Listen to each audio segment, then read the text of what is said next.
संथाली साहित्य दिवस मनाए, किस उद्देश्य को लेकर मनाए? देखिए, ये संताली साहित्य दिवस, संस्कृत साहित्य दिवस हम लोग इसलिए मनाते हैं कि ताकि हमारे जो साहित्य है, हमारे जो लिखा हुआ, जो वक्तव्य और लिखतव्य में दोनों बहुत अंतर रहता है। इससे जो लिखा हुआ चीज रहता है वो बहुत दिनों तक जीवित रहता है और बोलने वाला चीज बहुत कम ही दिन, बोल चाल की भाषा में कहा जाए तो वो बहुत जल्दी उसका विलुप्त हो जाता है। लेकिन लिखा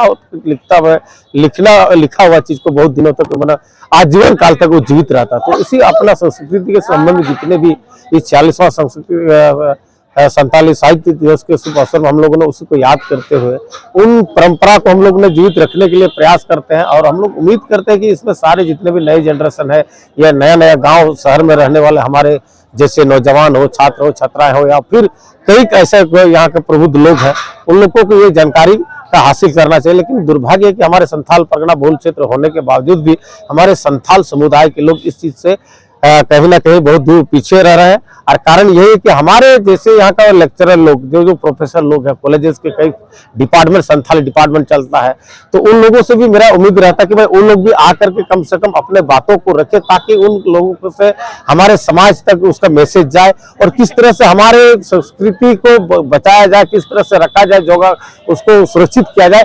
ये सब न सबको मतलब एकदम दृढ़ता पूर्वक उसको आपका स्वीकृत करना चाहिए और लोगों के बीच ये शेयर करना चाहिए।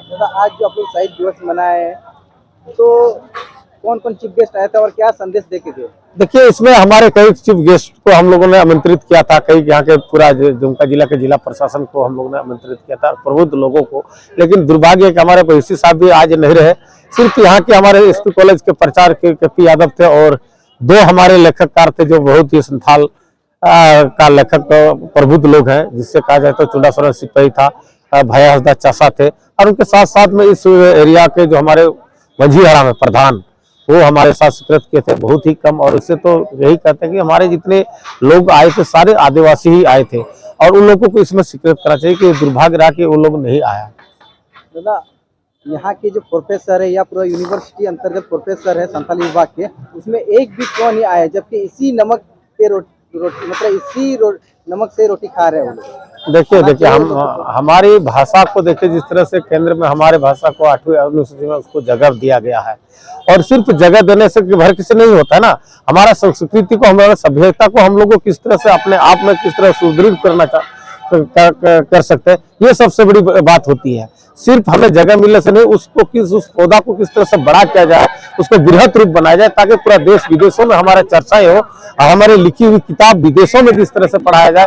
हमारे कई आदिवासी लोग कई विदेशों में है, कई अलग अलग स्टेटों में है, उन लोग भी उन लोग ये ख्वाब देखते कि हमारे संथाल परगना के क्षेत्र से जो कोई भी चीजें लिखी जाती है वो उनको अपना बहुत बड़ा कहा जाए तो वो लोग बहुत ही खुशनसीब समझते हैं। लेकिन दुर्भाग्य है कि हमारे पास जितने लेक्चरर लोग हैं इस प्रोग्राम में ना पार्टिसिपेट करना, ये बहुत दुर्भाग्य बात है। आज हमारे सिद्धो कानू चांद भैरव का आज का जन्मदिन है। इस जन्मदिन के शुभ अवसर पर उन सभी परिवार को मैं तहे दिल से हार्दिक बधाई देता हूं और हमारे उन पुरखों के कारण ही आज हम संथालों का जो पारंपरिक बचा हुआ है, या जमीन हो या हमारा संस्कृति हो या हमारी सभ्यता हो, सारे चीज उन लोगों की बदौलत थी आज बचा हुआ। तो आज मैं तहे दिल से उन लोगों को मैं शुक्रगुजार हूँ कि आज मैं भी सिद्धो कानू का एक वंशज के रूप में उनके खून के कतरे के मिट्टी का एक अंश हूँ।